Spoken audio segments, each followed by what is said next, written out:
नमस्कार, आप सभी का स्वागत है उत्तराखंड टीवी और मैं हूं आपके साथ रिया कुमारी। आइए डालते हैं एक नजर इस खबर पर।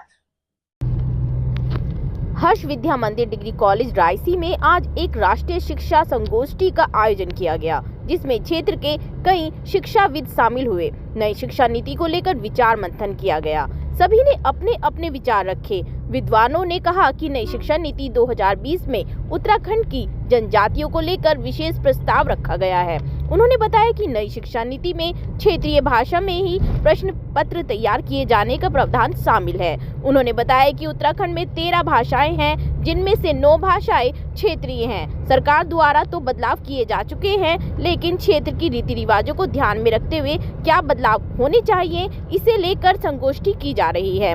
सभी लोगों के विचारों को जानकर उन्हें एक पुस्तक के रूप में ढाला जाएगा, जिसे सरकार में भेजा जाएगा, जिससे सरकार को काफी मदद मिलेगी।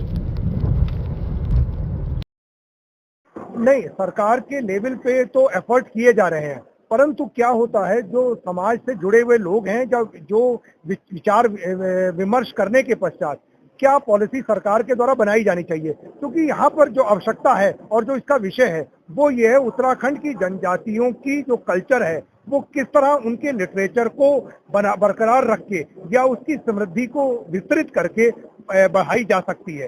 तो इसलिए क्या है, जितनी हमारी जैसे उत्तराखंड में 13 भाषाएं हैं, उनमें से जो 9 भाषाएं हैं वो जनजातियों की हैं और उनका जो लिटरेचर है वो बहुत ही रिच है, बहुत समृद्ध है। और उस समृद्ध साहित्य को या जो लोक साहित्य है उसको बरकरार रख के या उनको और ज्यादा प्रॉपर वे में मतलब स्प्रेड करके या लोगों को डिसमिनेट करके कैसे वो बढ़ाया जा सकता है, इस पर एक बहुत ही ज्वलंत विषय है। क्योंकि समाज की जो अवधारणा है वो क्या है, समाज को जोड़ना, समाज को अलगाव नहीं करना है।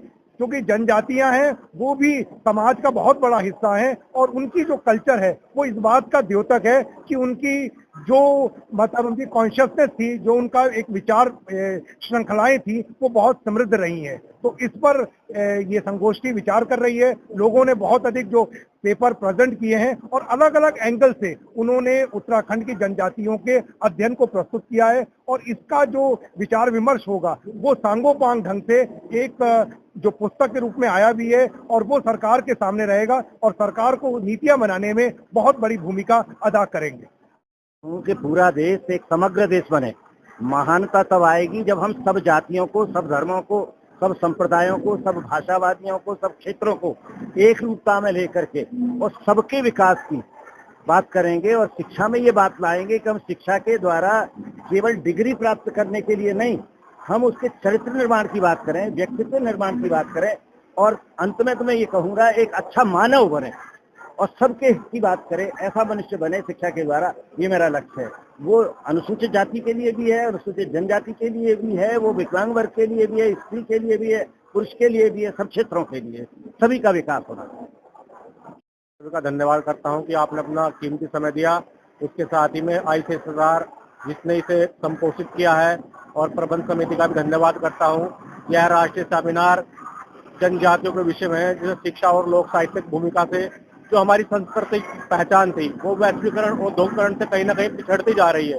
तो हम अपनी मूल पहचान को कैसे जीवित रख सकते हैं, कैसे सुरक्षित रख सकते हैं, 2 दिन तक शिक्षाविदों द्वारा इस पर विचार मंथन किया जाएगा और जो भी निष्कर्ष निकलेगा पुस्तक के रूप में संकलित किया जाएगा, जिससे समाज ही नहीं देश और पूरे विश्व को लाभ होगा।